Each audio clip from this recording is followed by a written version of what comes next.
વડોદરા નવી કલેક્ટર કચેરી ખાતે ધ્વજવંદન કરવામાં આવ્યું। 15મી ઓગસ્ટ નિમિત્તે આજરોજ વડોદરાના દિવાળીપુરા ખાતે 80મો સ્વતંત્રતા દિવસ નિમિત્તે નાયબ જિલ્લા ચૂંટણી અધિકારી ડોક્ટર SR કેલૈયા હસ્તે કરવામાં આવ્યું ધ્વજવંદન। આ ધ્વજવંદનમાં મામલતદાર, જનસંપર્ક અને કલેક્ટરના તમામ કર્મચારીઓ ધ્વજવંદનમાં હાજર રહ્યા।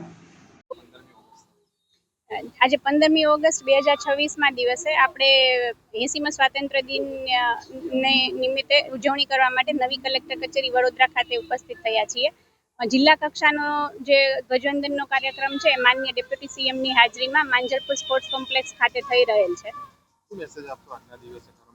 મારો એટલો જ મેસેજ છે કે આઝાદી મેળવવી જેટલી અઘરી હતી એના કરતાં પણ વધારે અઘરી છે આઝાદી જાળવી રાખવી। એટલે આપણે એક સારા નાગરિક બનવા માટે હું બધાને આહવાન કરું છું કે આપણે સ્વચ્છતા, શિસ્ત, શિક્ષણ અને એકતા અને અખંડિતતા જાળવવા માટે આપણા કક્ષાનું જે કાર્ય હોય એ આપણે સંપૂર્ણ નૈતિકતાથી નિભાવીએ એવું આહવાન કરું છું।